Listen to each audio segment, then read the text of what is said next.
Patrick Avenue, and then we'll take it higher. The Game Sports Show wants to thank its original home, partner, and sponsor since 2015, Sportscenter Bar and Grill, named the Sioux's best sports bar for 3 years in a row. Sportscenter Bar and Grill is located on 624 Wellington Street West in Sault Ste. Marie, Ontario. Make sure to come on down to Sportscenter to enjoy the great atmosphere with great cold beverages available, including those delicious Molson products. Don't forget about their famous 75-cent wing nights on Wednesdays. They're truly the best wings in town.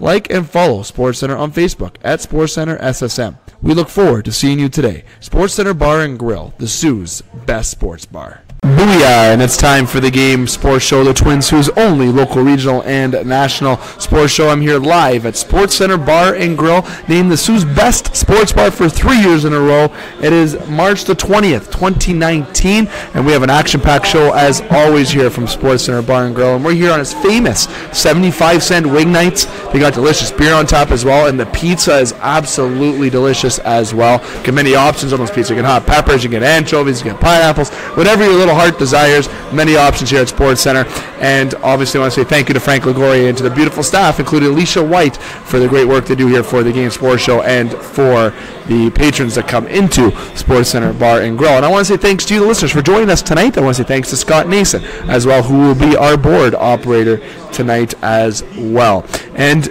I have two of my great co-hosts with me joining tonight, two of my handful plus of co-hosts. Jamie Antonello and Justin Hykel will be joining me tonight. I'll bring the boys in just a few moments. Going to get through the usual introduction portion of the show. You're listening to the show on thegamesportshow.com, thegamesportshow.podbean.com, or through the Scott Neeson YouTube channel. You may have also been directed through our Facebook page. You may have also been directed through our Instagram page. And speaking of that Instagram page, we're getting a lot of feedback about where's the posts, where's the follows. Okay, let me give you something straight here. Myself and Justin Hykel are kind of included into this comment. We have just fixed and repaired the needs that we needed to on Instagram, and the Instagram page will be way more live effective tonight. So there'll be more posts, and speaking of that, just in time for our 2 contest giveaways.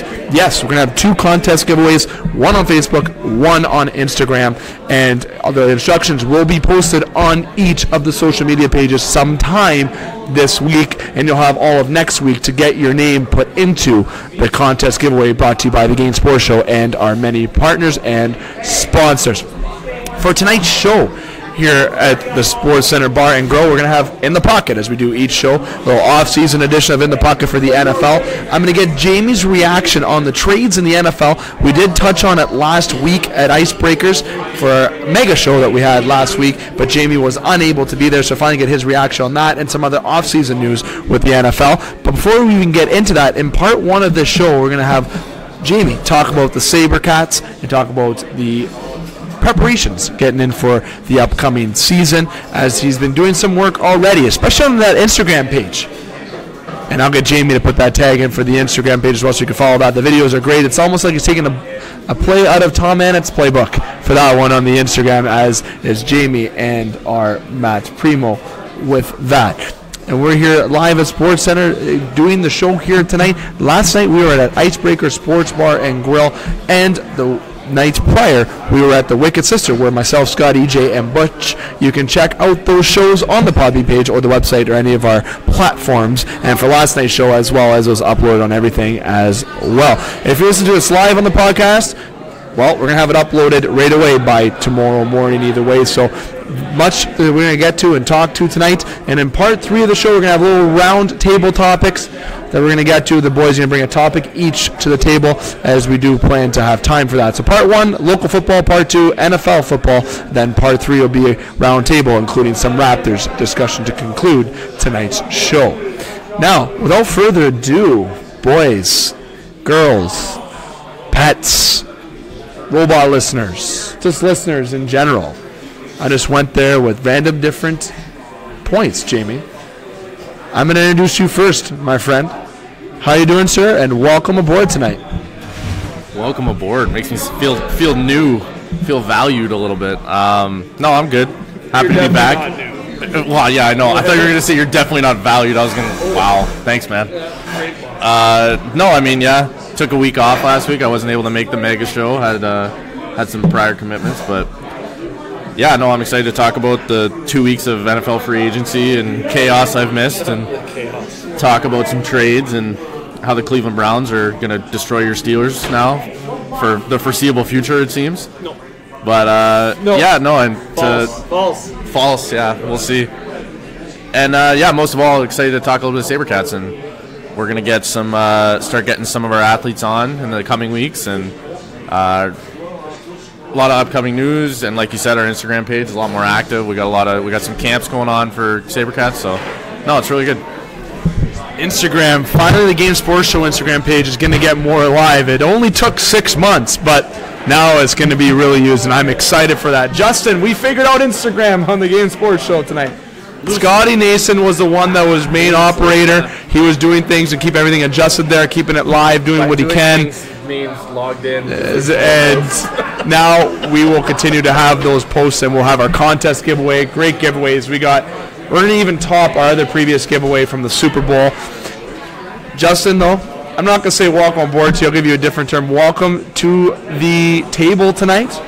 And very happy you're able to join us here tonight, my friend, for a Wednesday appearance for Justin, which originally was your go-to. Usually everyone knows you for the the Thursday show and the Tuesday show. But you've been making those appearances now on the SportsCenter edition of the show. Is it the pizza? Is it the wings? Is it the beer, or is it just the presence of me and Jamie? I like to bounce around, keep it fresh. Sometimes I appear, sometimes I don't. Sometimes the Colts 4-game losing skid will scare me away for a little while, and then I can't leave the house because you mess up the juju.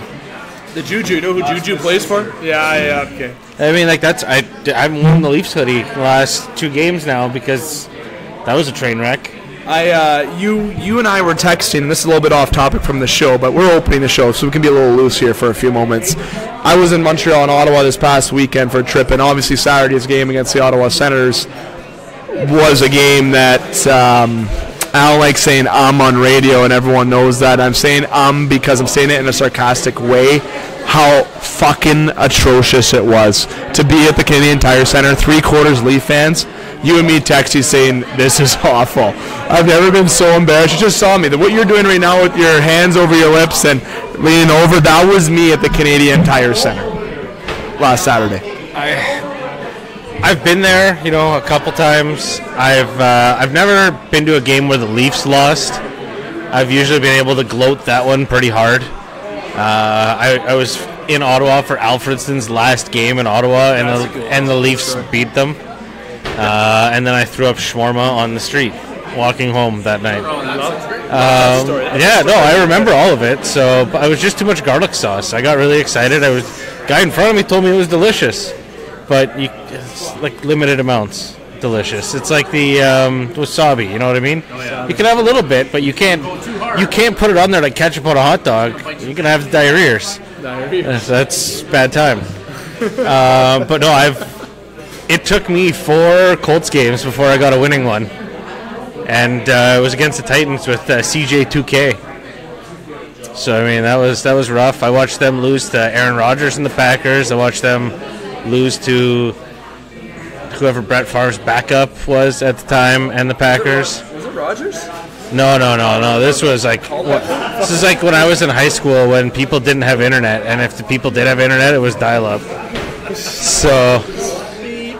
Like, the Fox football robot was like a technological marvel at that point in history. We're a little off topic, though. So that's the opener, bud. We can do that. Sports talk. We're still talking sports. You transitioned nicely. We're talking about how we were keeping in touch all weekend, and then you transitioned to football. So that works perfectly because we're going to jump into the show right now. And we're going to pass the mic over to Jamie Antonello. You guys know him. Just let me go. We're going to jump in, but this is going to be spearheaded by Jamie for sure, and talk about the Sabrecats in the upcoming season for the Sabrecats. A promising season for sure, looking like Sabrecats for that, with yourself and Matt Primo being a part of the staff there, and Dustin Grondin as well. New addition this year. Obviously, new oncoming with the team, and Dustin Grondin, everyone knows him being a part of the Game Sports Show as well.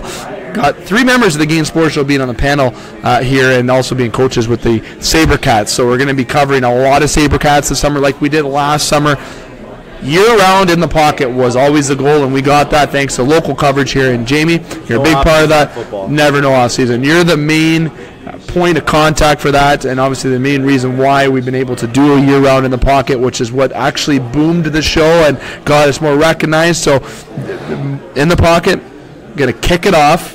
Love saying that with you, covering local side of football, the off-season. Floor is yours, my friend.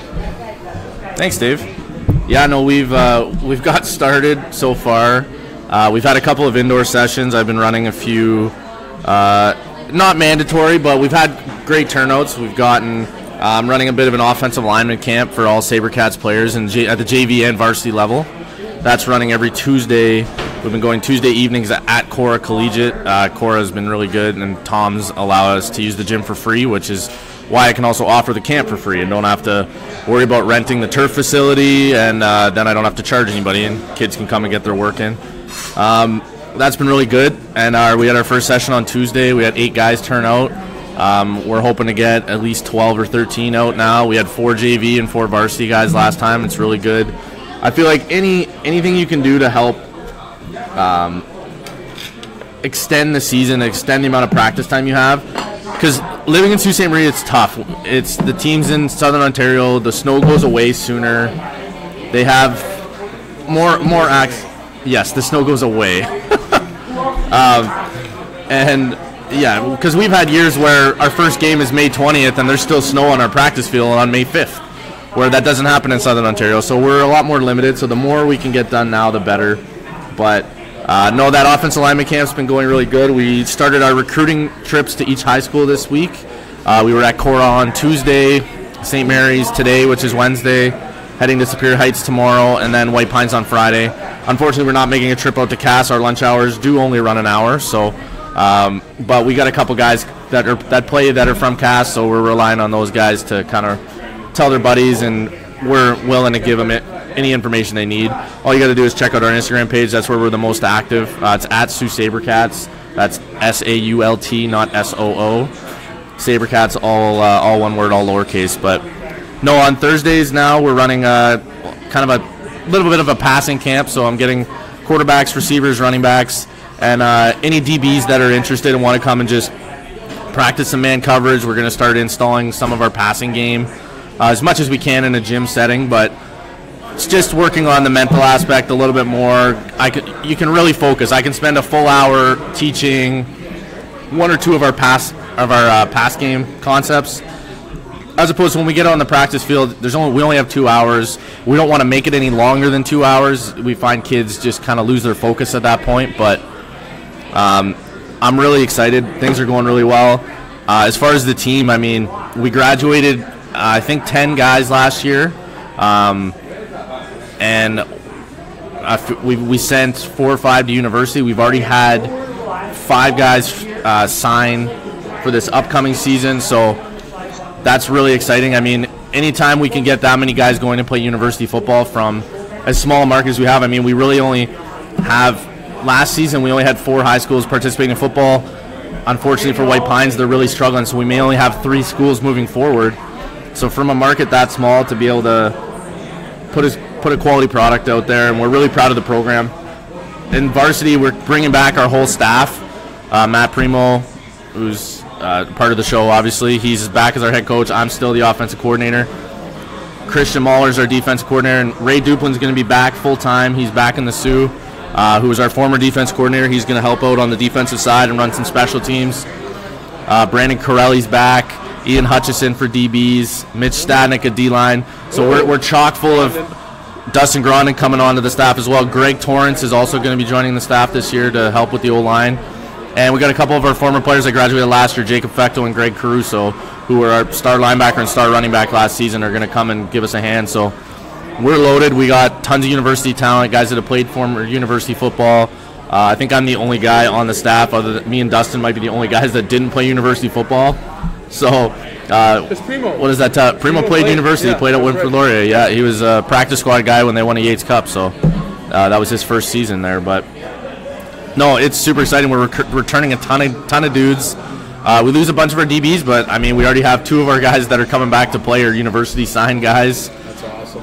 Our whole offense is back except for 2 of our receivers and our starting running back, but we bring back a whole offensive line, quarterback, and the grade 11 class that's coming up is fantastic. Nick Pagnotta, Tyler Breeken, a couple guys on offense that are studs. MVP? Yeah, Offensive Player of the Year and the league MVP in the local high school loop.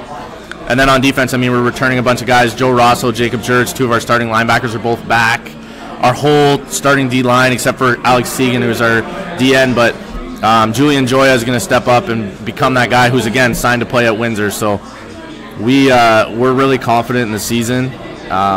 I'm really excited to start getting some of these guys on. We do some interviews. I thought that was great. I know we had a lot of positive feedback from that last year. But I'm just anxious to get started, man. I mean, we got a couple important dates coming up. We're doing recruiting visits this week. O-line camp every Tuesday until the end of April. Passing camp every Thursday till the end of April. Keep your eyes on the Instagram page for the exact times because they do fluctuate a little. My work isn't a steady 9 to 5, so I mean some days I get off at 6, some days I get off at 4. So I am flexing though. I know. How dare I give up my time and effort just to go run these and help the kids out? But no, I would do it. I mean I end up paying half the time. Quit being employed. I know I shouldn't. I know. To be fair, I mean I tell Tom this all the time. The best season we had at Cora was when Primo was laid off and I was in school and only had 2 classes a week. We were the best coaching staff ever because all we had to do was focus on that. But no, really exciting going forward. Yeah, the big date, sorry, that's what I was getting to there. Our registration date is set for next Wednesday, so that's March 27th from 6 to 8 p.m. at Superior Heights in their multimedia room. Like I said, keep your eyes on our Instagram page at Sault Sabrecats, and that's where we're going to put all the info out. And then our first varsity practice is already scheduled from 8 to 10 p.m. at the Northern Community Center, so the indoor turf facility next to Cora, and that's a Sunday night. That's going to be our first official practice of the varsity season. There you have it. The floor was given to Jamie. He danced all over it, and no one else still there to contest against him. He's a clear-cut winner of that dance competition. I don't know where you're going with this. You don't like that, at all? Took a really awkward turn. Took an awkward turn, but I mean you literally ran with it is what I meant there. You gave all the information needed to the listeners there, and as I provide the weird comments, I am allowed to do that. That is the fun thing. But fellas, that's going to transition us into our first break. It's Dave McCaig alongside Jamie Antonello, Justin Hykel at Sportscenter Bar and Grill, the Sioux's best sports bar, 3 years in a row, 75-cent wing nights here on Wednesdays. Got to come down here to eat the best wings in town, the best pizza in town, best atmosphere in town. That's why it's the Sioux's best sports bar. 3 years in a row, count them, 1, 2, 3. That's no joke. Get down here to enjoy it. Justin. Wings are like half the price of gas. Wings are half the price of gas. Good point.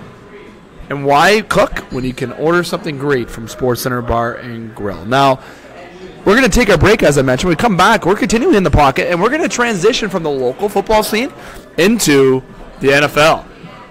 You had briefly my reaction last week from Icebreakers. I got more to react about here this week. I know Jamie's got a lot to discuss. We got a lot of news to discuss in the National Football League, a lot of changes, a lot of new faces and new places. A little rhyme from yours truly. We're going to hear from our sponsors. You're listening to The Game. The Game Sports Show wants to thank its original home, partner, and sponsor since 2015, SportsCenter Bar and Grill, named the Sioux's best sports bar for 3 years in a row. SportsCenter Bar and Grill is located on 624 Wellington Street West in Sault Ste. Marie, Ontario. Make sure to come on down to SportsCenter to enjoy the great atmosphere with great cold beverages available, including those delicious Molson products. Don't forget about their famous 75-cent wing nights on Wednesdays. They're truly the best wings in town. Like and follow SportsCenter on Facebook at SportsCenter SSM. We look forward to seeing you today. SportsCenter Bar and Grill, the Sioux's best sports bar. The Game Sports Show would like to thank an additional sponsor and special edition home to the game, Silver Creek Golf Course, located on 104 Bellow Lake Road, Garden River, Ontario. And also shout out thank you to Silver Creek GM Jamie Henderson. Silver Creek Golf Course has many specials to offer for 18 holes, 9 holes, and even Twilight Deal specials. It does not matter what your level of golf game is, it is a must to enjoy the scenic course, memorable experiences that Silver Golf Course offers. Silver Creek also offers a Thursday wing night night for you to enjoy food after a stellar time on the course? You can book your tee time by phone or online at golfsilvercreek.com. Silver Creek Golf Course, where all are welcome to play. The Game Sports Show is pleased to shout out a partner, additional home, and sponsor to Northern Superior Brewing Company, located on 50 Pym Street in Sault Ste. Marie, Ontario. Northern Superior Brewing Company having a strong presence locally with many beers to offer. With much involvement in the community of Sault Ste. Marie, Northern has a sport and friendly-like atmosphere within its tap room, and during the summer months, it is a must to visit Pier 55 to enjoy some delicious food, amazing view of the water, and view of the Bush Play Museum right on the cusp of the Hub Trail, and of course, all of that down with a delicious brew from Northern Superior. Northern Superior Brewing Company. It's a Northern thing. Hi, this is Paul Maurice from the Winnipeg Jets, and you're listening to the Game Sports Show. Welcome back to the Game Sports Show, the Twin Sault's only local, regional, and national sports show. We're here live at Sportscenter Bar and Grill. I'm joined by Jamie Antonello, Justin Hykel, and it's 75-cent wing night here at Sportscenter Bar and Grill. Make sure you get on down here to enjoy some delicious wings, beer, pizza, lots of options, and a great atmosphere and everything here at Sportscenter Bar and Grill. Now, fellas, we're continuing in the pocket here. Listen to the Game Sports Show on thegamesportshow.com and its many media platforms. I'm going to talk about the NFL offseason. I'm pretty excited here because, Jamie, you weren't part of the mega show last week at Icebreakers. Justin, you know, we're all going to jump in and give a reaction to how everything kind of went through, who went where, our reaction. There's a lot of movement. We'll get to everything that we possibly can in the approximately 20 to 25 minutes that we have in this particular segment and part. And Jamie, I'll slide over and start with you before, and get Justin to follow. I want to start by the Antonio Brown trade because that's something that we did talk about a little bit briefly on the mega show. So starting with that, probably big, and then we get into more reaction with the signings. The Steelers traded Antonio Brown to the Oakland Raiders. Soon to be Las Vegas. Okay, Las Vegas Raiders. Antonio Brown goes for a 3rd and 7th round pick. I discussed that the reason why that happened is first off because every other team that probably went in to go for Brown backed out after he nixed his trade to the Bills. This is probably the best deal that the Steelers were able to get for that drama queen. I've said it before. Your tone really changed. And Were you pissed last week? little bit. I really think The Steelers got nothing. Like, they just bent them over. yeah, literally bent them over and fucked them in the rear end. I'm sorry, that's exactly what happened. 3rd and 7th is And absolutely not. If Amari Cooper, yeah, Amari Cooper goes first. Odell Beckham drafted a first. Jabari Peppers. Whatever. he's a Michigan guy. Sorry, Michigan fans. I'm a little upset due to Antonio Brown's very, very sad departure and his fucking nonsense. Well, no, dude, you can't be sad. He was going to sit out if they didn't trade him. I would rather sit him out for what they traded him for. He's a 30-year-old That's my man point. with a golden mustache. That- You that- upset him Oh, his about mustache no. back to black now. Yeah, it's actually back to black, but I'm upset with what they got He for also him. cut his weird hair. A little upset what they got for him, but what I would have rather them done is sit his fucking ass on the bench and not trade him at all for what they got for him. Ride him. Pay him. Steelers got money. Pay him. Sit on the bench and rot the rest of your career. That's not going to happen. That's not. I know that isn't. Why not? Because you're a bitter Steelers fan right now. That's why. I honestly saying as a coach, I would have considered saying, nah, we're getting what we want for Brown or we're not moving him. There's a point, though, where you hit where it's like you kind of want the cancer out of your locker room, too. Bell was that cancer. Now apparently Brown's a cancer, too. Yeah, but Brown was never really a cancer, it seemed. But now he was a cancer, we're finding out. It was never I don't know. issues with Tomlin being able to control the locker room. He didn't want to be there. That was good. That's going to present issues no matter what. Even if he was a great teammate, which, I mean, he probably was, and, like, guys probably liked him a lot. Your roster is enormous. You're never going to get along perfectly with every single guy on the roster. It's about respect, and can you work together as a team? Can your leadership get it together to make you guys handle everything? That's what counts. And, I mean, Brown clearly wasn't happy. I mean, you hear all of his comments now coming out as he kind of a little bit more of the truth and a little bit more outspoken about stuff. But, I mean, to be honest, for me, it was just like the Steelers wanted him gone. Because they could have held on to him, for sure. But to take what they took from Oakland, who had 3 first-round picks to give away, potentially, and to only get a 3rd and a 7th, they just wanted him out of there. That's what it is to me. Antonio Brown has went on social media now, and he's already playing NFL Madden 19 with him on the Raiders, taking catches from Carr, which Carr can never throw that kind of route, I don't think. I think he's going to be catching from Kyler Murray. I presume maybe Kyler Murray might be catching the ball, but again, Oakland, I thought they were going to get LeVeon Bell too. That didn't happen. Bell went to the Jets, and we're going to get to that in just a few moments. But Brown to the Raiders, Justin, will that put the Raiders over the top? It puts the Raiders somewhere. So I think they're, what were they, like 4 and... Yeah, I saw really funny posts. It's like, if you're fired up when Antonio Brown makes you 6-10 as opposed to 4-12. Well, that's what it is. It's like I don't see this huge leap in the standings. Like you're still in the division with Kansas City and San Diego. So what are you doing? Fighting for third? San Diego. Still in the division with San Diego, and it's not the Admirals of the AAF or whatever the fuck it's called. Like, you know what? I've been trying to watch a game out of that league every weekend, and I don't hate it. But that's we're off topic here. But is it funny though that, like, would you consider the Antonio Brown thing, the Madden curse, striking again? Ooh, you could. Like, is that I mean, he's no Peyton Hillis, but That's the focal point for that. or Vince Young. Anybody that's really got like devastatingly injured, which has happened a few times. Yeah, like he was on the cover. The team fizzles out. He disappears, and he golden mustaches his way out of town. Like, I mean, you have to deal with an owner who's like the hierarchy, Richie Rich of the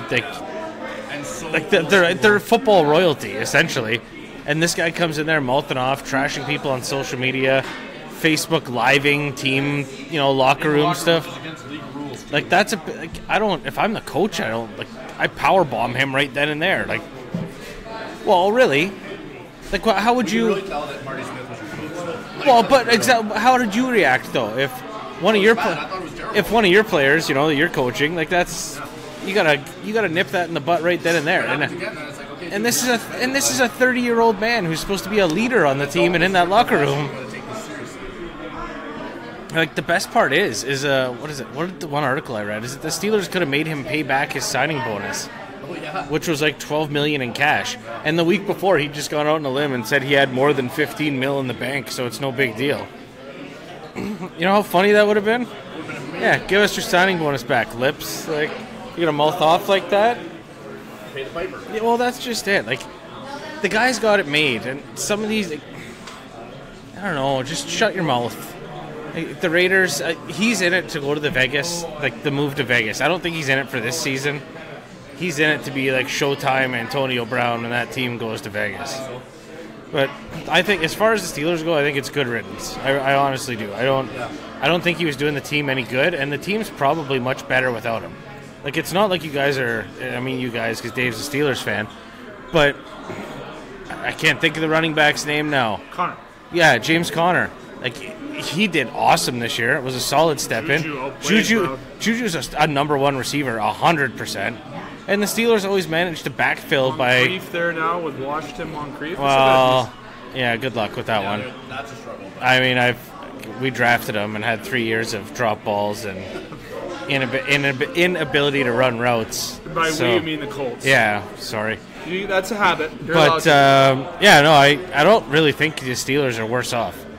I really don't. And the third and the fifth, you could still... Seventh. Yeah, sorry.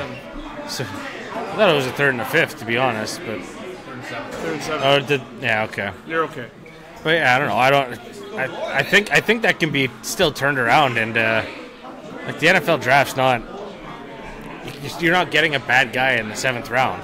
Oh, look at New England. Like if you can make those picks work, and I mean the Steelers, like half their defense has been built with late round picks. Yeah, like they're not. So I don't know. I think the Steelers will be okay. I think the Raiders just drew a lot more attention towards themselves in terms of expectations. I think Raiders are the only one that had the offer left on the table at the end of the day. But Juju, stroking the ego a little bit helped. Juju is going to be in that double coverage. You can see how he handles that this year. Jamie, you said off air that the Browns are going to stomp I mean, you may have said it on air as well, as I remember. I said Stomple, but Stomple's a word. They're going to beat down the Steelers in the next few years. I don't think so. I still think it's between the Steelers and Browns. Browns, though. Steelers and Ravens, you mean? Steelers and Browns will go for the division this year, not the Ravens. Okay, well, so that's exactly what I'm saying, but Steelers 1, Browns 2 this year is my early prediction. Okay. Early prediction. Moving on, LeVeon Bell goes to the Jets. Yeah. Big move by the Jets. I'm going to put some signings on the table. We're going to go round table now and discuss what we want to discuss from that. LeVeon Bell goes to the Jets. Earl Thomas goes to the Ravens. Trey Flowers goes to the Lions. Nick Foles goes to the Jaguars. C.J. Mosley goes to the Jets. That's big. The Jets made three really big some big moves. Landon Collins goes to the Redskins. Anthony Barr stays in Minnesota. Yeah. Za'Darius Smith goes to Green Bay. That's whatever. It's all these moves that happen. A lot of teams plays. Odel to Cleveland. I was saving that for last. Odell to Cleveland. Clay Matthews in LA and Clay Matthews in LA. Some big moves there. And now you have Preston Smith, who went to Green Bay as well. You have Jawan James to the Denver Broncos. Mitch Morse to the Buffalo Bills. Tryon Mathieu. I was gonna say skip all the people I don't know. Some big names. Just going through these names. Kansas City. That was a big move, getting in Tyrell, and that's their two starting they did it. Outside linebackers. Yeah, Eddie and Ed Barry. Ford and Justin Houston. Yeah. Now you have Matthew, who goes over from the Texans to the Chiefs, which I feel was a good move by them as well, trying to salvage what they ended up losing for. So now just a lot of names moved. I said a lot of the names on the table. The one I'm going to end with obviously here is Odel Beckham going to the Browns. Absolutely fucking massive. Baker Mayfield has Jarvis Landry to throw the ball to. He has Odel Beckham to throw the ball to. You know, he has Chubb in the back. He's got Hunt when he's back from his 8-game suspension. He's got some good weapons. Does Baker have to throw the ball? Guys that were like Higgins, that was a receiver last year. He's got some dudes, man. So now everything that we've just talked about here, who went where and did things, I'm going to let everyone pick one that they want to talk about. Go around the table and just do a little free-for-all table discussion about the NFL free agency and trades. I kind of want to talk about Nick Jamie. Foles, to be honest. Okay, Nick Foles. I mean, to the Jags, they clearly were over Blake Bortles. I don't think you can blame that whole season last year on him. They were a bit of a disaster. They were injured a lot. You have a running back that you're committed to that, yeah. You have a running back that you're committed to that can't stay healthy. He's super dominant when he's in. But here's the thing: is Blake Bortles gave you the option at least of scrambling a little bit. Like, he would pick up quite a few yards with his feet, like significant amount of time. I think he averaged like 40 yards on the ground a couple games in important games, playoff games, stuff like that. And like you just said, Justin, they gave away all his receivers last offseason. You had nobody to throw the ball to. Like, what are you going to do? You can't. This is not 1965 where you can just run the ball 95% of the time and have success. They were a game away from the Super Bowl. Yeah, they were. They gave up the entire passing game, and then are mad at the quarterback because he can't make it work when his running back won't stop flipping people off and mouthing off to the media and getting suspended. That's it. It's a big deal. Young hothead. It's just, you can't put that all on Bortles, and I don't know, they paid him $15 million, I guess, in guaranteed money to see you later and say la vie. He's got a better opportunity in LA anyways. If Goff goes down, Bortles at the helm there, he'd have a chance to do, like you said, the Brock Osweiler kind of thing. But well, you make some big money after only having to play a couple games. If you play decent football and keep your team winning, that's the biggest thing for a quarterback. You could throw 12 picks and 6 touchdowns over a 5-game stretch. If you go 4-1, somebody's going to pay you $15 million a year the next season. I will guarantee that almost every single time. And you had to think Nick was going to get a contract. Oh, for sure. And I was kind of against. I think if Nick Foles wouldn't have played this year at all, I don't think he would have ever left Philly. Because the reason why he came back was for Doug Peterson. He talked him into it because he was his coach when he was in Kansas City for that brief stint. He got him back into football in Kansas City, and then when he went to Philly, he brought him over to kind of be the guy with Carson. But, I mean, he still feels like he's got some football in him, obviously. He's only 30. He's cool under pressure, man. They call him Big Nick for a reason. He's like got one of the best nicknames going in football. He's a Super Bowl MVP. Of course, he's going to garner big money. I think he's $22 million a year, something like that. It's like 4-year 90, somewhere around that realm. Jacksonville clearly believes in him. I think 4 years 88, so 22 a year. Yeah, I was on. That defense is still good. They lose a couple guys. Malik Jackson's gone. They lost a few other guys. They still have their corners. They still keep their O-line. Those are big pieces. They got to get some receivers in the building. That's big. And you got to just keep bolstering. That linebacker crew is one of the best in football, but you just got to piece it together. They got to stay healthy. You got to work on their depth because that was a big thing. I mean, they kind of look like the Leafs defense right now, to be honest. A couple guys went out last year. They were done. All right? But I like it personally. I mean, Jacksonville was going to be over Bortles. I don't think they were going to keep him regardless. I just think that's the thing. You lose the fan. That's such a brittle fan base. Any, like, expansion team, you kind of, it's like any of the Florida teams in the NHL, right? Like you're always struggling. Even the Lightning, like if the Lightning have a bad year next year, people are off the bandwagon like crazy, right? It's the way it works. It's not an established franchise. They're not the Giants. They're not the Patriots. They're not one of these teams or even the Jets. Like the Jets have been terrible for a while, and they still got hardcore fans, right? They don't have a massive fan base, so they gotta maintain. I think they're gonna be okay. Again, though, tough division, man. I want to say what I'm like is what the Lions are doing. I'm going to give love to the Michigan. I know we have a lot of Lions fans that follow our show here, especially from Sportscenter Bar and Grill. Bringing in Flowers. Danny Amendola. Can't forget that he went there. I know that's not a blockbuster, but a lot of people are freaking out though that they paid $5 million. They did pay a certain chunk, but again, he's a Super Bowl experienced guy, and Eddie knows Patricia. Well, that's why it's knowing the system. And not even the system, because the system on offense isn't what Tom Brady ran. No, it isn't. It's familiarity with the culture. He's a culture guy. That's a culture signing. He wants Danny in there to help build that culture because they want to become what New England was. And they can do that. He's a good coach. Okay, I should hold the brakes and say you're going to be New England. But you want to you bringing in Flowers, they did pay a lot for him. I think we did agree that maybe Flowers he did. Was going to get paid. That's more than I thought he was going to get paid, yeah. But I knew Flowers was going to get paid. I was thinking 4 or 5 a year, million a year, too much. He was going to get paid $10 million a year, I thought. Yeah. But instead he signed for 18. So I was thinking he was going to get around the 12 to 13 million was where I would kind of ballparked him at originally. But the Lions they want to get to, like you said, that respectful, record. They want to get back. They got Stafford, who is getting to not get any younger. All right, and they don't have he does. But does he have weapons as a receiver? So they address the receiver needs because Danny Amendola is not the guy. Well, maybe he is, but you never know how he's going to play. But is there not a need at receiver for the Lions? Do they not need to address a little bit still at that offensive end, even with the running back? When have they had a stud back? Tryon Johnson, though. He had a really good year last year at running back. I think they're all in on him. He's a young dude. He played really well. If he can keep maturing and then get another guy behind him, maybe they're going to be okay there. Receiver-wise, I honestly don't know who they have. Marvin Jones. Oh, Marvin Jones is there, right. Yeah, that's not bad. Him and Danny, that's okay. If they can get somebody else. Kenny Golladay. Oh, yeah, Kenny Golladay. Okay, so they're okay. They're better than I thought. Right now they have Jesse James from the Steelers. They signed him. They did bring in. That's a good sign. Well, it's a signing.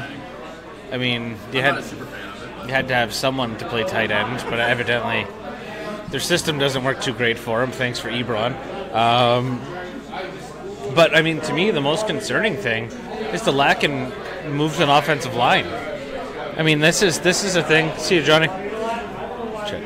This is a thing. You can say bye when you're live. Yeah. That's good. We got a fan that's saying bye. This is, this is the thing that I harped on the Colts for the longest time. Is you're not going to be successful until you build up that offensive line, and then all of a sudden, look what happened this year. I mean, Nelson is a man, though. Like, let's be fair. He is. He's. Did you see his Cardi B video reshoot this week? Yeah, that was good too. The only time you'll ever hear me mention Cardi B, ever. Well, the Pepsi commercial is good though. I like that one. I do like the Pepsi. Who else commercial? Steve Carell. And Steve Carell. Steve Carell trying to do the Little John thing is my favorite thing of 2019 so far. But no, the Lions, I think, seriously need to address offensive line. And once you address the offensive line, that opens it up so much more for your run game. Stafford might have to have 2.5 Mississippis before he gets his brains drilled through the fucking end of the field. Like, that's the most concerning area for me. I like the bulk up on defense. I don't think their offense is that bad. I just think they need to protect the quarterback. Stafford's got a lot of years left in him as long as you can keep him upright. Look at Roethlisberger. You give him the weapons, though, too. I'd like to see them bring in a nice receiver or even a stud back, and that's why I'm a little bit surprised they didn't go after Le'Veon Bell. But I disagree with you, though, man. You don't. Justin here. I think if you're going to do anything on offense, maybe you draft a receiver. Maybe. There's something you can do that this year's draft. I think you got to go after an offensive lineman, best available. To be honest. It's a foundation thing. I mean, you're not gonna put all this nice fancy stuff on your house with a shitty roof and shitty windows on it. You know what I mean? Like, you gotta make sure you gotta protect. Maybe this is my lineman mentality that's just been grilled into me, but like, the fact of the matter is that it's right. It's right all the time. Like, most football games are won within the trenches. And if you're not willing to protect your quarterback, you're not willing to protect your running back by investing in your offensive line, then it doesn't matter how many receivers you have, they're not going to have time to catch the ball because the quarterback's not getting out of his hands. Earl Thomas, Mark Ingram go over to the Ravens. Some good ads. Don't tell me about it. By the Ravens. Ingram's a good ad at back. It was 5 years ago. But Earl Thomas, I think, the Ravens did make moves, some subtractions, added Earl Thomas, freed up some space, brought him in. The Ravens are a team that I feel did not get better or worse at the end of the day. I feel like they're still at the level where they were last year. They have the same kind of presence on the field that they would have had. I don't feel like the team that Mark Ingram helps that back. It does, but it's. I think what those moves do is it gives them some different veteran leadership in the locker room. It's kind of a changing of the guard with Terrell Suggs leaving, Yes. Joe Flacco leaving. Whittle. I believe Eric Weddle's gone. I believe Crabtree's gone. Yeah. So it is a bit of a changing of the guard in Baltimore, like big time. Like Terrell Suggs was the last of the Baltimore Ravens linebackers, like the bad motherfuckers. You know what I mean? They lost C.J. Mosley too. So. Yeah. I wanted the Colts to sign him so bad, but not for that much money. Like that, he got paid. Good for him. Yeah, good for him. But the Ravens, I think it's some good, chirps aside, I think it's some good veteran leadership signings, and I really do think Earl Thomas fits the Ravens He had mold. a rough goal last year. Hey, he also had a rough goal last year. Every year, has come out and spoken very publicly about how pumped he is. Yeah. So I don't think it's a bad move. There's some older guys, but that team, when you look at it, it is a very young roster. And they're turning the reins over to a young guy, so he does need some guys that have been around to tell him, or just to help him out, not to tell him anything, just to be there to lean on a little bit. Understand the expectations involved. Going to be a competitive division this year, especially with the Browns making the ads that they do. I want to give a little prediction around the round table. Browns record this year. Let's make an early prediction. Season is still some bit of ways, but if you want to give the Browns a record this year, just by looking at what they have now, they can make other moves, the draft, things can happen. But right now, if the season was on week 16, what is the Browns' record? Early bird. Going into week 16? Week 16, end of the season. End of the season. So the end of week at the end of week 17. Thank you. The final game of the regular season. I said week 16. So out of their 16 games. What's their record going into the playoffs? If they're going to make the playoffs, if you think they're going to. So I said week 16 because of 16 games. 10-6, and they win the division, in my opinion. So you say 10-6. I think it's close though. I think Baltimore and Pittsburgh are not far behind them since he's in the basement. I think, but I think they win that division 10-6. 9-7. It's gonna be mine. 9-7. I was saying 9-7 because I'm telling you guys right now that I will guarantee both those Baltimore games will be a pro line tie. So field goal games. I bet you Odell doesn't play a full season either, which will affect things. A full season? Him and Jarvis are going to feed off each other, man. That's dangerous, dude. What is? Like Jarvis, Baker, and Odell is the hype train, dude. I'm excited to watch. Browns fans are very pumped. Browns fans crying, like bawling tears of joy at the signing. I understand. I do too. Like the John Tavares thing for me was this summer was that moment. Like, I'm pretty sure I was in no frills. Well, I heard it at home and I screamed. I yelled and excited. I got weak in the knees, and it wasn't the fantastic prices on the produce. That's No frills getting a little plug. Fellas, any final topics or discussions that you want to bring to the table for In the Pocket before we go to a break? I'm going to touch on one that just kind of popped up in the rumor mill just tonight in the last little bit. I don't know if it's confirmed or not. Give Grondin a little shout out and Saints love, and Jamie a little bit of Saints love, I suppose. Well, I just don't like it. That's all. Refer to our previous podcast for the whole story. But it looks like the Saints are signing Jared Cook. Yeah. And I think that's a fantastic. With the few moves I've seen the Saints make so far, it's terrifying. Like you needed a center. I think losing Hunger's big. I'm mad at it. And you got what's his name from the Vikings? Latavius Murray. No, you got a center from the Vikings too. Oh yeah, sorry. Latavius Murray worked all this season, sure. So I think he adequately replaces Mark Ingram with a little bit more speed. Yeah, maybe. And pass catchability. So he's more of a one-for-one replacement for like a one.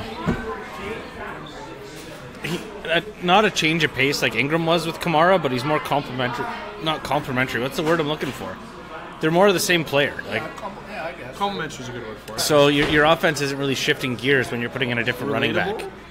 Yeah, no. But like the Jared Cook thing is huge because the one thing the Saints were missing was just that reliable tight end. Like Watson was hurt. He was beat up. Him not playing in that playoff game was massive. And we all know where the Saints could have and would have, should have been last year. Speaking of that, I mean, Speaking of that, basically signing on yeah, Drew's replacement, and I don't hate it. No, I like it. I think he likes being there. Sean must like him. The guys must like him because he turned down way more money to stay. how does that special teams quarterback feel? Taysom, baby. Taysom. I love Taysom Hill. Oh, Taysom Hill's the man. He plays every position you want him to. He doesn't care. He's just going to go to work every single time. It's the type of guys that win you championships. That's it. Right there. Boys, that's been In the Pocket. You're around In the Pocket with Dave McCaig, Jamie Antonello, and Justin Hykel. Talking local, talking professional, talking everything you need to know about football. The Twin Cities' only local, regional, and national sports show here live at Sportscenter Bar and Grill. 75-cent wing nights. Oh, my God, delicious. Jamie and Justin are absolutely devouring the wings. Pizza. I'm devouring the pizza, the beer. The Molson products are going down very smoothly. Amazing. So, but, fellas, we're going to let you enjoy a bit more of that food. When we come back from our commercial break, we're going to be talking about Roundtable. And we're also going to have a quick discussion about the Toronto Raptors as well, briefly, and then we go to our roundtable. It'll be a topic each that we're bringing to the table for a couple minutes each on each topic before we wrap up tonight's show. Here from our sponsors, you're listening to The Game Sports Show. The Game Sports Show wants to thank its original home, partner, and sponsor since 2015, Sportscenter Bar and Grill, named the Sioux's best sports bar for 3 years in a row. Sportscenter Bar and Grill is located on 624 Wellington Street West in Sault Ste. Marie, Ontario. Make sure to come on down to SportsCenter to enjoy the great atmosphere with great cold beverages available, including those delicious Molson products. Don't forget about their famous 75-cent wing nights on Wednesdays. They're truly the best wings in town. Like and follow SportsCenter on Facebook at SportsCenter SSM. We look forward to seeing you today. SportsCenter Bar and Grill, the Sioux's best sports bar. Get Wicked Catering from the crew at the Wicked Sister. We like to think of ourselves as foodies. While our favorite foods are paired with a beer tasting at the Wicked Sister, you can now have the same creative menu for your next catered business luncheon, family get-together, wedding, or holiday party. Our white truffle risotto appeals to your gluten-free and vegetarian guests. Add sautéed shrimp or freshly grilled chicken for a pop of protein. Or let us build you a custom menu to suit your needs. From plated events of 15 to buffets for 200, the Wicked Sister will cater your event with tapas, snacks, cravables, or a full sit-down dinner. The Wicked Sister, where you'll be treated like family, whether you like it or not. The Game Sports Show would like to thank a list of additional sponsors. North Shore Sports and Auto, new location located on 647 McDonald Avenue, Sault Ste. Marie. A family-owned and operated business with doing business in Sault Ste. Marie for over 10 years. Loads of products available for your enjoyment for all seasons. North Shore Sports and Auto, we understand the importance of quality service and products, and we work hard to ensure that all customers have a positive experience before and after each and every sale. North Shore Sports and Auto, meeting all of your new and pre-owned equipment needs. Special thanks to Salon. The Salon, located on 589 2nd Line East, Sault Ste. Marie, Ontario. Owned and operated by Mike Cuglietta. Book your appointment today at 705-941-9191 or via online at https://thesalonsioux.as.me-. The Salon, making the Sioux beautiful, one haircut at a time. As well as a shout out to the Superior Pro Shop. The Superior Pro Shop, located inside the Community First Credit Union Superior Arena on 285 Northern Avenue East, Sault Ste. Marie, Ontario. Owned and operated by Jeremy Paquin and ran by Larry Monroe. Superior Pro Shop, for over 40 years, meet all of your skate sharpening, skate repair, and hockey needs. Also to Discover the Canvas. Discover the Canvas, located on 317 Wellington Street West, Sault Ste. Marie, Ontario. A beautiful new renovated building owned and operated by expert artist and Sioux native Katrina Thibodeau. Katrina taking her talents of the ink in Sault Ste. Marie and truly creating the best and most realistic art locally. Call Katrina today at 705-450-8099 or email her at discoverthecanvas@gmail.com to book your tattoo or consultation today. Hi, this is Joe Bowen, and you're listening to the Game Sports Show from Sault Ste. Marie. Welcome back to the Game Sports Show, the Twin Sault's only local, regional, and national sports show. Easy for me to say, a little messy on that beginning, but we're here live at Sportscenter Bar and Grill. I am continued to be joined by Justin Hykel and Jamie Antonello here from their famous 75-cent wing nights here at Sportscenter Bar and Grill. Now, fellas, we talked in the pocket, local and NFL football. We're jumping into part 3 of the show now, where we're going to talk a little NBA, about the Raptors, little roundtable discussion. We're going to try to get to 2 to 3 topics at least on this portion. We're going to talk about March Madness and just get into some other random topics as time seems fit. So let's tip it off with the Raptors. Had some inconsistent up and downs the last couple weeks, to say the least. A couple suspensions, lost to the Pistons. They got swept by the Pistons in the season series. Some fact news there. Loss against Cleveland a week or so ago. The Serge Ibaka incident that went on. Kyle Lowry being injured. Kawhi Leonard's load management. Let me tell you this right now. MJ never took a day off. That's why I'm not a huge fan. I know they're trying to do what they can for Kawhi Leonard. I get it. MJ took a season off because he played baseball and to do Space Jam, which brought us a great movie, and brought us and not gambling at all. But let me say to you right now, okay, what I see with the Toronto Raptors is a team that is fantastic for real. You got Leonard, Ibaka, Van Fleet. You got Lowry. You got Gasol. You got a Siakam. You got not just Siakam, Spicy. So, like, I really think that the Raptors are going to wake up when the time is right. This season, people have a lot of their doubts saying, oh, they're behind the Bucks. Watch out for the Bucks. I really do think so. Watch out for the Bucks. Giannis Antetokounmpo, I say it every week, is a force. But the Raptors have what it takes defensively to contain him. I really think they do. The Bucks have played some good, consistent basketball where the Raptors haven't. They are still second place. They're going in action right now tonight. They're currently in action, against OKC. And they go into action 50-21 right now. They're 2.5 back of the Bucks. That is 71 games. You have an 82-game season. Yep. You still got 11 games to go.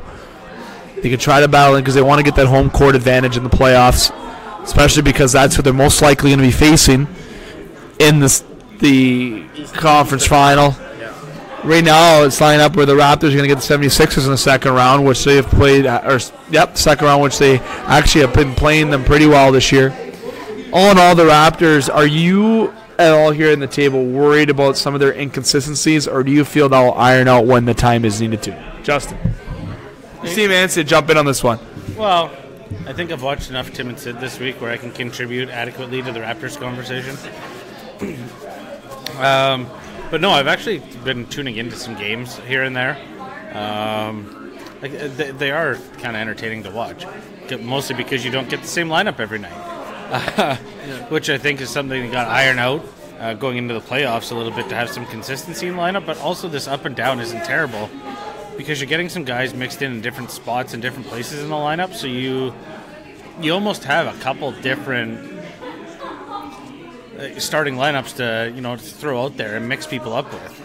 They obviously haven't matched up great with the Pistons this year, and that's terrifying going into the playoffs as they put on, I forget what show this week, but the Dwayne Casey curse. So. Yeah.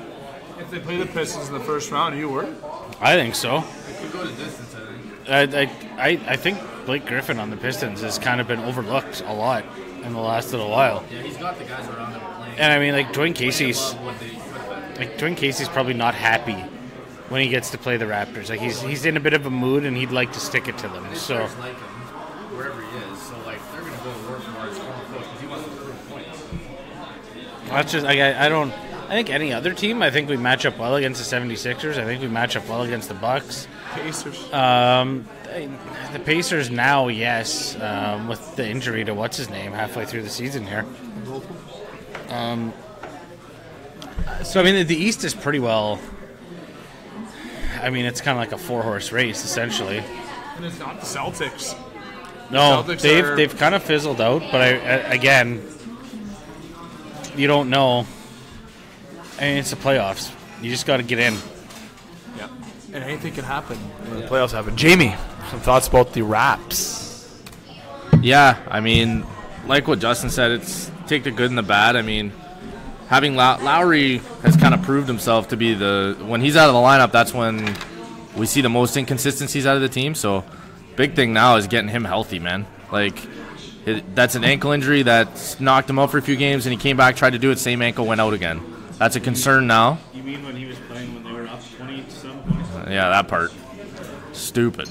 It's like Boobie Miles, man. Like, why? Take him out. Who cares? Put anybody in. Well, really? No. What's Jeremy Lin doing? Yeah, honestly, he should have been in there. Like, Jeremy get the got guy. 20 points the other night. 20 plus Not in that game. Lin sanity.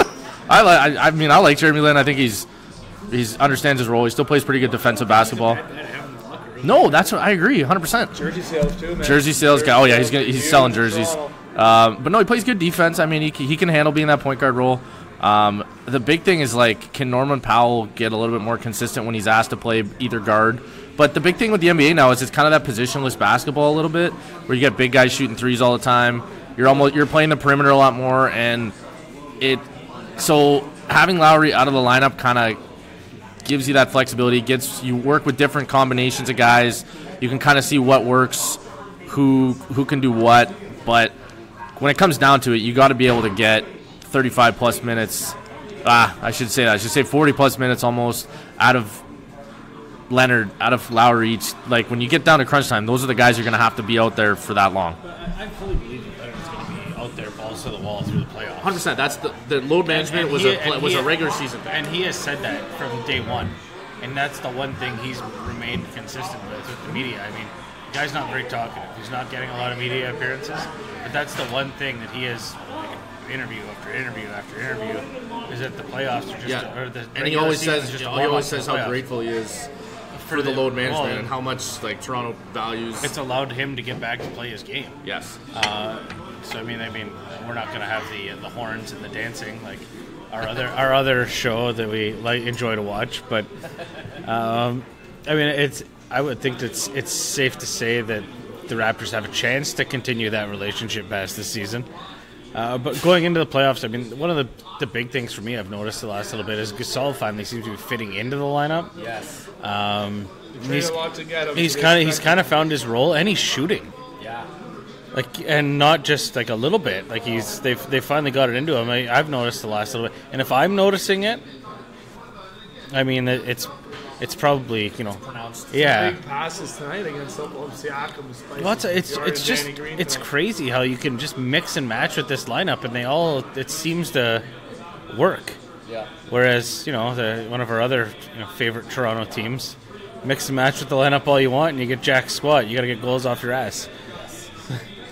Raptors right now, fans are questioning about the Pistons, but I'm going to tell Raptors fans, believe in this team. This is the best team we've seen on paper in the history of the franchise. Sat out 2 of the games we played against Detroit this year. Is he? I think so. Yeah. So, I mean, he's not going to sit out if we play him. If there's a 7, we ain't sitting out those games. There's no playoffs where he's sitting out. No. There's no game unless you're. No load management sitting out. No, that'd raise some eyebrows if that happens. You sit him out for up in the fourth quarter by 30-plus points. Maybe that's when you do something. That's just called a rest and being smart. Like maybe they should have did it with Kyle Lowry when they're up 20-plus. But Raptors will try to get back to the winning ways, try to climb against the Bucks. Do you think that the Raptors will catch the Bucks? Oh, I know if anyone thinks they would.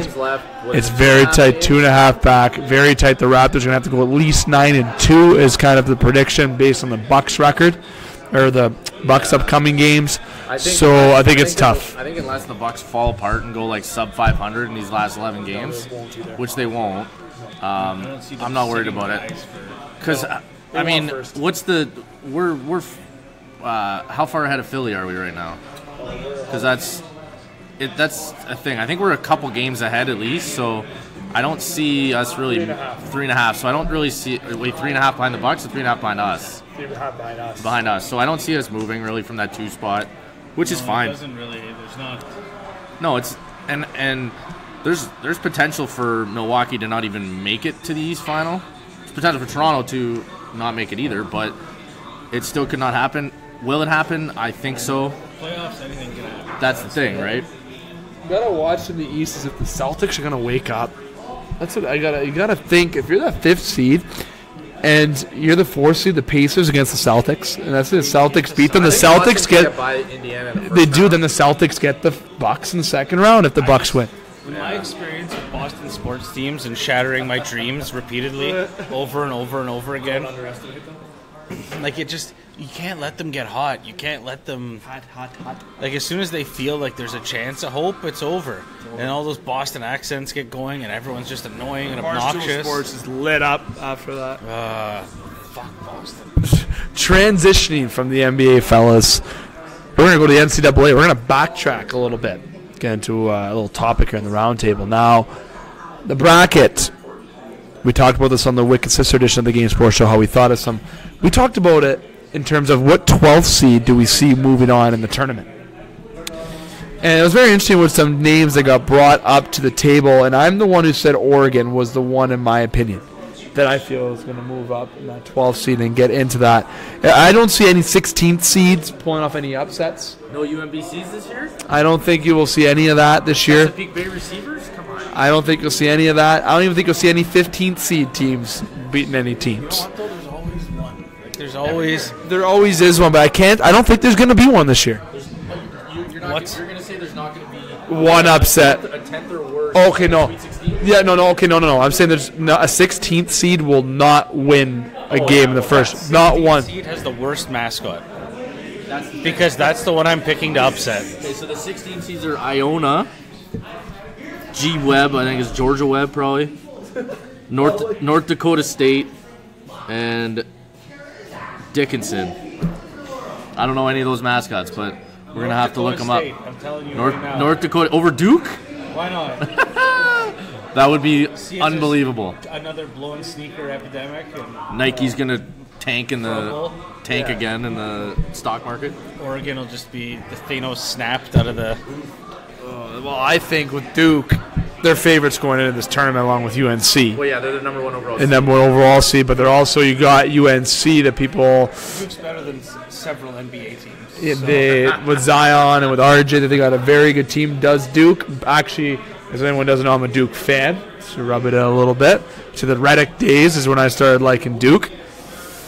But if I had to say a team, because you guys already brought this up and Scott brought this up, a team that he really predicts that could be an upset in the first round. So this is actually what I said, I apologize, and Scott was talking about it.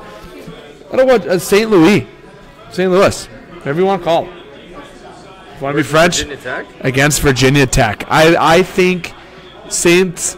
Louis, whatever proper way you want to go with them, I think if there's going to be kind of a bigger upset, I've seen Virginia Tech's games this year on some, and I know Paul Van Wagner, part of the show as well in the background, is a Virginia Tech fan, And I've seen when they play bad, and it is bad. St. Louis has everything to gain and nothing to lose in this game, and I think that is going to be the game to watch in that first, where I pick an overall upset. Oregon, I really don't think that is an upset because I think they're actually a really good basketball team. But the seeds, they are.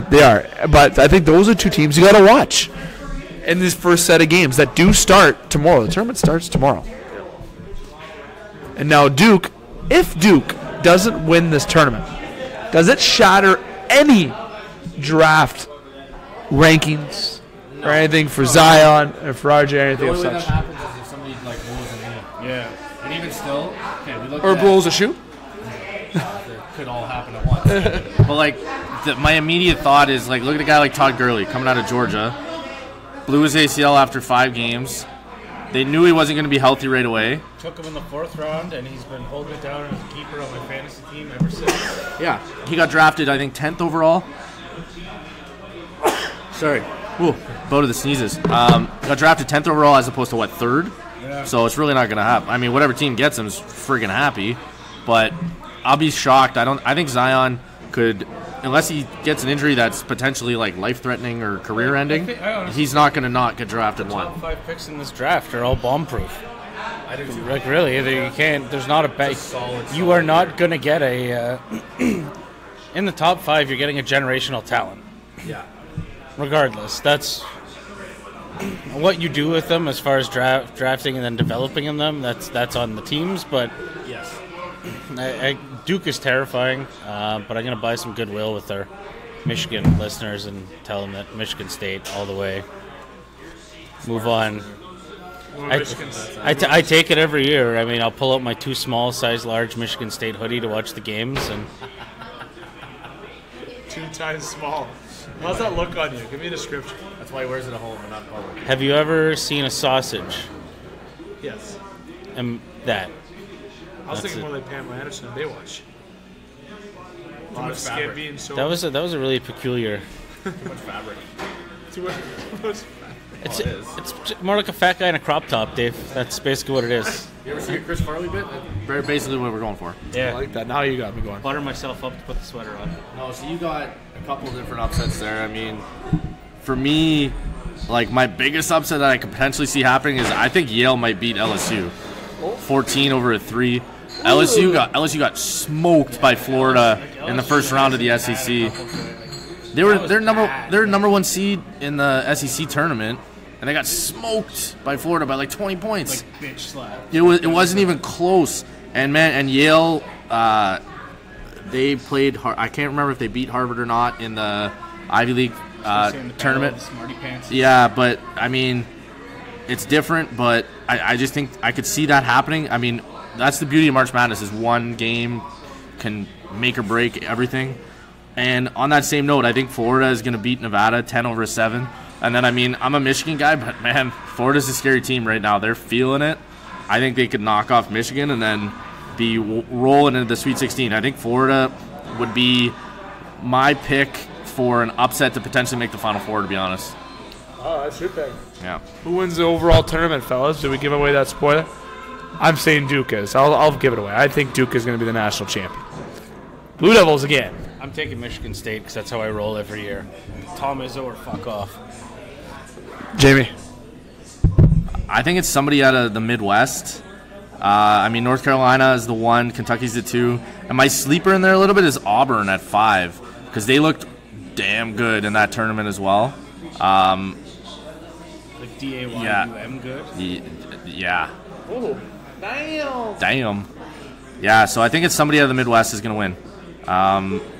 If I had to pick one, I'd say North Carolina. I think there's still, anytime it's them and Duke in a game, it's decided by a point. As long as Zion's playing, it's decided by a point or 2. Last basket wins, basically. As long as Barack isn't there, it's no problem. That's true, and it won't be at Duke, so it'd be all right.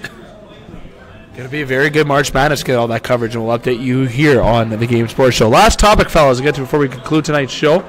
A random one. I want to talk about referees for a minute. This has been kind of the theme on the show this week. Talked about Iron Mountain. There's a video. I'm sure you guys perhaps didn't see it. It was a basketball game and championships involving Iron Mountain. and there was a travel called when there shouldn't have been. There was a intentional foul called, but it was called a rear guarded. It gave it another terminology. It's a rare foul that caused him to go to the foul line. Each sequence happened in a matter of 8 seconds and made Iron Mountain lose the championship. These are people that are selected in the United States. All right, they pick the best that they can each year, and it's different people each year.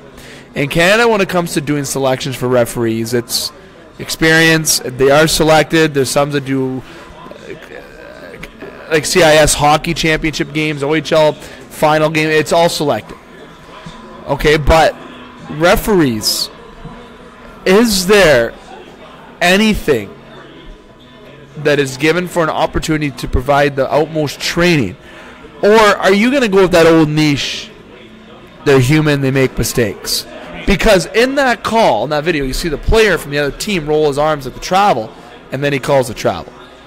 Is there a point where you say that, okay, this ref just has no idea what he's doing, he's not focused, he's not good at his job, or that there's not enough opportunity for people to be referees that are talented at that specific sport? Like, why can't there be better referees here in Sault Ste. Marie than, or why not more referees for hockey? I know we don't get a lot of referees.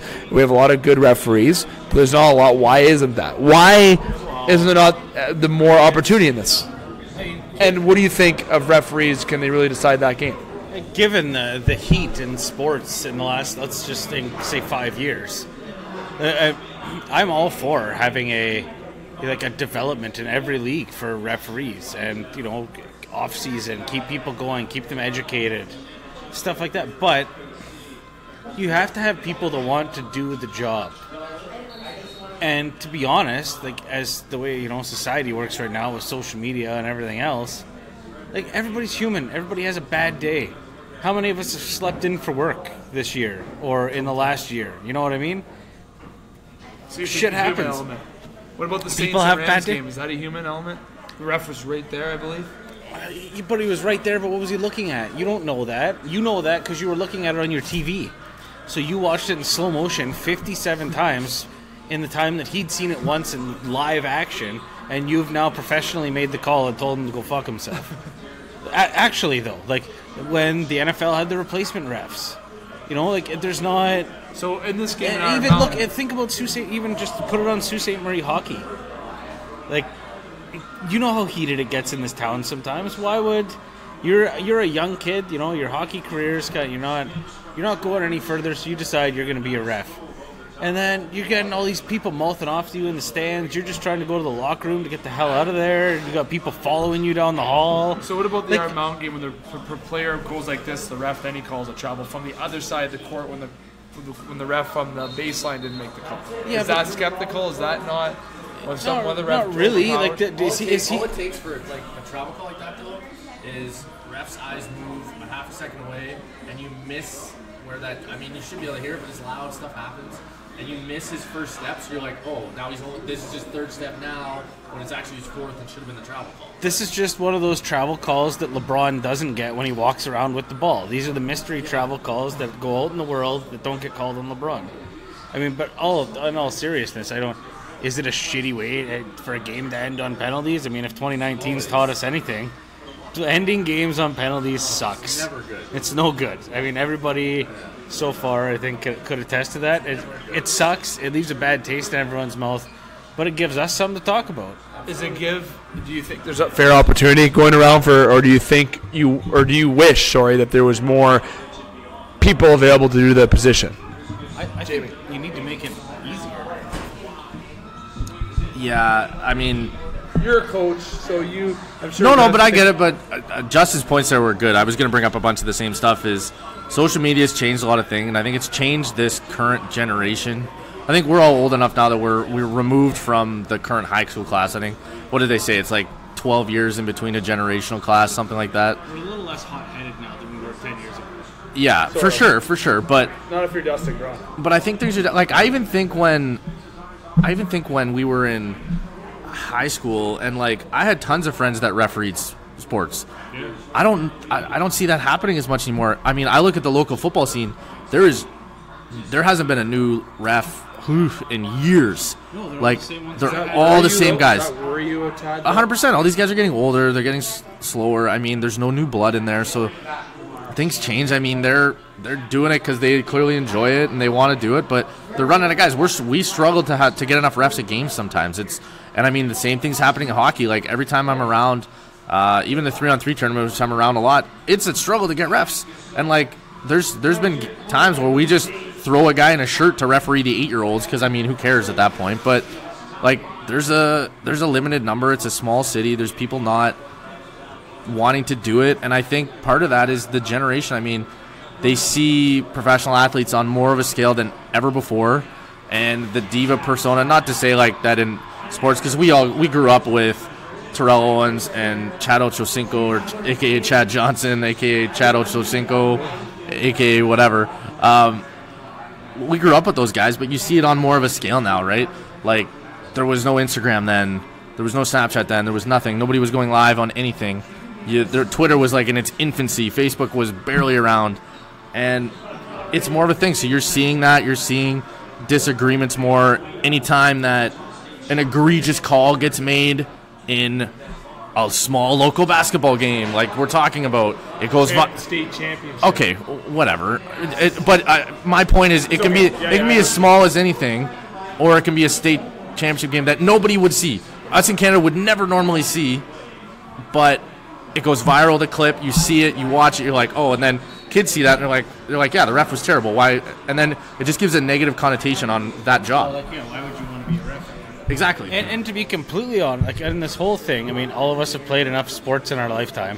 When have you ever walked off the field, rink, whatever, and said, that was an excellent refereed game. I am really satisfied with the outcome of that. A couple times. Once in my entire football career where I actually thought about it.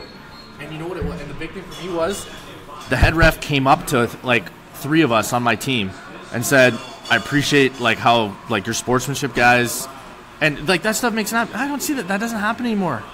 It's just to kind of like this just popped in my head now. Like for you guys, like why don't you put like just like on the Sabrecats Instagram, throw a call out there to have some guys come and ref some scrimmages.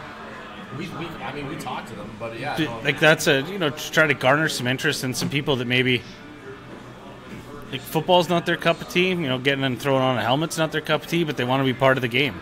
I mean, maybe that's up to like us, the guys that are, eat, sleep, and breathe sports. Maybe it's up to us to find these people and kind of motivate them, or put them in touch with the right people to do it. Because because there has to be people out there too that want to do it. They just don't know. And there's money to could make money in it. Well, that's the thing. There's a few dollars out there. It's to watch a game that you love. I don't know if it's cash under the table money, but I mean you get paid, so cash is cash. Yeah.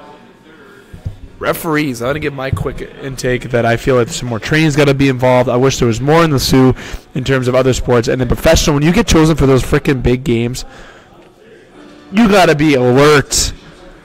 I know you're human. You got to be alert, though. I don't. When I play in a championship game, when I play hockey, or when someone refs, I have friends that ref. Always tells me one time this ref who's a friend, I won't throw his name on the bus because I haven't asked him to be on air, but he was reffing a championship game in, let's say, a high level, okay? And he went to bed early the night before, rested. He was getting paid a good chunk for this. He was prepared all day. He didn't do anything to make him tired. He went to the game. He said he was wide alert, and he was prepared the entire game. I understand you're human. Things happen split second. But when the type of calls happen where the other team makes the call and then you blow the whistle or you call it down from at the baseline at the other end of the court and you're not there, and those kind of BS calls, stay out of it. But those spur-of-the-moment ones where, you know what, you didn't see the puck go in the net, and that's happened to me many times in hockey, that is a spur of the moment. I got mad at refs.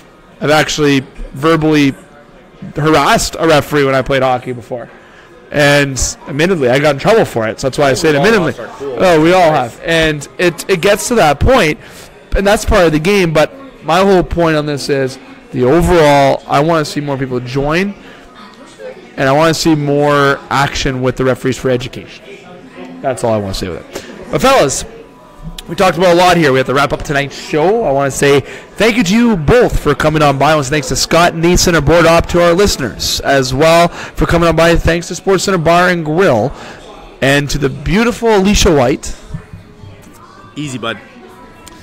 And the overall staff of SportsCenter, especially Frank Ligori, for all they do for the show. Justin, you will not be there tomorrow from Northern Superior, nor will you, Jamie. Myself and Dane will be at Northern Superior tomorrow at 5 o'clock. Early start tomorrow due to yours truly having a very hectic weekend with 10 total hockey games going back and forth across the river and here with broken skates. You'll see how that lasts for another month and when the Mayor's Cup comes around the corner. Colin Miller, though, will be our guest tomorrow from Northern Superior Brewing Company on the phone live in Las Vegas. We might even do the recording tonight to get it done quickly and earlier, but he will be on the show nonetheless from Las Vegas. Justin, I want to go to you first. I'll miss you tomorrow night, my friend. Happy to see you tonight, though. Yeah, it's good getting out. Nice to stay in the West End sometimes, do the show. Good to catch up with Jamie, touch base on some football again now that we've got fresh news. But yeah, no, we'll touch base again next Tuesday, I believe, at Icebreakers, and we'll go from there. Good luck this weekend. Lots going on this weekend. If you're not in the tournament across the river, Saturday is going to be absolutely bumping at the Queen Casino. Every room sold out. Every Tom, Dick, and Harry is going to be at the Queen Casino that night. And Dave. And I will be absolutely crushed on cheap alcohol. Love it. Broken skates. Jamie. I actually wanted Brian Nanny to play with me this weekend. Said no to you? I actually couldn't get a hold of him. Might have to talk to you off air. But anyways, Jamie, thanks for coming on by tonight, my friend. Yeah, man. See you next week on Wednesday. Yeah, potentially Tuesday. We'll see. Yes. But yeah, absolutely. Awesome. Good work, fellas. Listeners, again, I want to say thank you. And until tomorrow night from Northern Superior Brewing Company at 5 o'clock with myself and Dane, I'm here to remind you, keep your stick on the ice, swing your bat, catch your touchdown, train your threes, and shoot your shots. Booyah.